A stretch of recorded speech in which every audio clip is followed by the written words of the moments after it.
A source with knowledge of the Brady-Belichick relationship told ESPN's Ian O'Connor, if you're married 18 years to a grouchy person who gets under your skin and never compliments you, after a while, you want to divorce him. Tom knows Bill is the best coach in the league, but he's had enough of him. If Tom could, I think he would divorce him. All right, we're gonna separate actual divorce and relationships from this conversation. I don't want anyone getting in trouble when they get back home. But your reaction to hearing Ian O'Connor address this situation, and remember we heard rumblings leading into this season about Brady and Belichick maybe falling The apart. opposite of what's happening in Pittsburgh. And the common denominator over the last year or so was James Harrison, who left Pittsburgh and he complained about Mike Tomlin not being as disciplined as Bill Belichick is. So Bill Belichick is actually giving you what you said you wanted to see happen in Pittsburgh.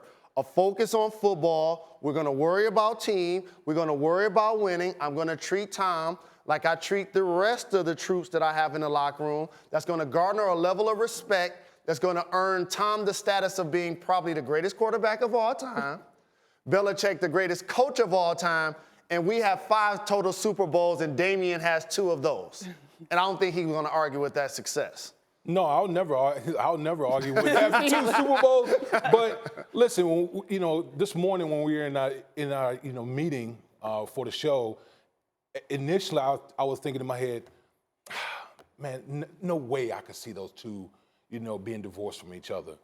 But when you start piecing everything together and you really start looking at this situation, here's what I see. We have 2 alpha males, okay, who's had unprecedented success in the organization in the National Football League, okay?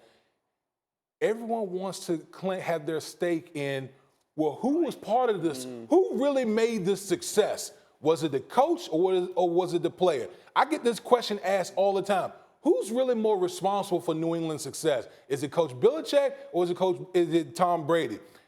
I have a hard time with it, okay? Now, from Tom Brady's perspective, you've been playing, 17, 18 years.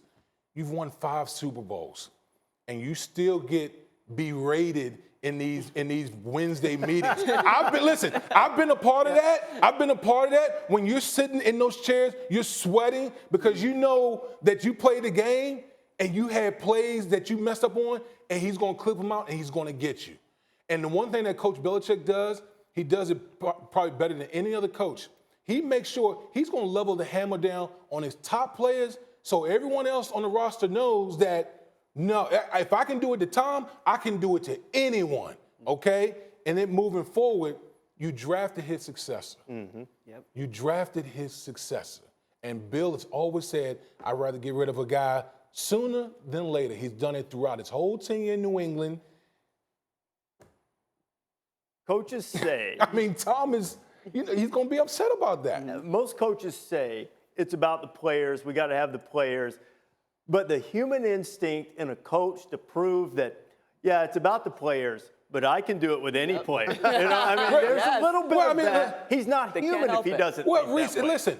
Everyone has an ego. Sure, they do. Everyone has an ego, and everyone wants to have a stake to claim when you have that type of success. So it doesn't surprise me or shock me to hear the rift and guys wanting to see, I want to see if I can do this without the other half, because they're always going to be joined at the hip. But this is great conversation for the media, and it's terrific conversation for Ian. But they're not getting divorced. That's right. Because the last time I checked, they're still in it. You ain't hearing Tom Brady talking, and you ain't hearing Bill Belichick Much talking. invested. I'm going to tell you something. Where you gonna go? Correct. That's what you say, right? Exactly. And The where you grass gonna go? ain't always greener.